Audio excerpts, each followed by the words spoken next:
Capítulo 8. Uma grande carestia obriga Abraão a ir ao Egito. O faraó apaixona-se por Sara. Deus a preserva. Abraão retorna para Canaã e divide os seus bens com Ló, seu sobrinho. Gênesis 12 e 13. O país de Canaã foi então assolado por grande carestia, e Abraão, tendo sabido nesse mesmo tempo que o Egito desfrutava grande abundância, resolveu tanto mais facilmente ir para lá quanto lhe era interessante conhecer os sentimentos dos sacerdotes daquele país com relação à divindade.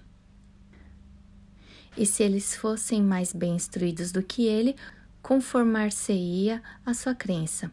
Mas, se ao contrário, ele fosse o mais instruído, comunicaria a eles a sua fé. Como Sara, sua esposa, era muito formosa, e sabendo ele da incontinência dos egípcios, e temendo que o rei se apaixonasse por ela e o mandasse matar, fingiu que ela era sua irmã e ensinou-lhe como proceder para evitar esse perigo. O que ele havia previsto aconteceu. A fama da beleza de Sara espalhou-se logo. O rei quis vê-la e não somente vê-la, como também possuí-la. Deus, porém, impediu a realização do seu mau desígnio por meio de uma peste, que lhe avassalou o reino, e pela revolta dos seus súditos.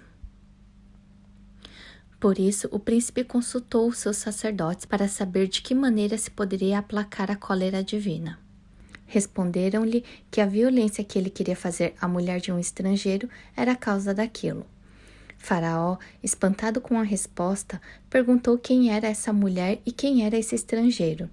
Depois de haver sabido de tudo, pediu grandes desculpas a Abraão.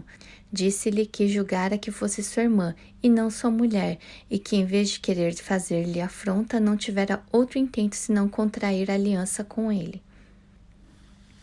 Deu-lhe em seguida grande soma de dinheiro e permitiu-lhe conversar com os homens mais instruídos do reino. Essa conversa tornou conhecida sua virtude e granjeou-lhe grande renome, pois, apesar de os sábios do Egito serem de sentimentos diversos, impondo essa diversidade uma grande divisão entre eles e Abraão, ele tão claramente lhes deu a conhecer que estavam longe da verdade, que eles lhe admiraram mais a grandeza do espírito que o dom de persuadir. Ele ensinou-lhes até mesmo a aritmética e a ciência dos astros, que lhes eram desconhecidas. Foi por meio dele que essas ciências passaram dos caldeus aos egípcios e dos egípcios aos gregos. Abraão, ao voltar a Canaã, dividiu o país com Ló, seu sobrinho. Os guardas de seus rebanhos estavam brigados uns com os outros por causa das pastagens. Então ele disse a Ló que escolhesse e tomou para si o que o outro não quis, contentando-se com as terras que estão ao pé das montanhas. Estabeleceu em seguida sua moradia na cidade de Hebrom, que é 7 anos mais velha que Tanis, no Egito. Quanto a Ló, escolheu ele as planícies que estão ao longo do rio Jordão e próximas da cidade de Sodoma, que estava então em franco progresso, mas que agora se acha inteiramente destruída pela justa vingança de Deus, e nada resta dela, nem mesmo o menor vestígio, como diremos em seguida.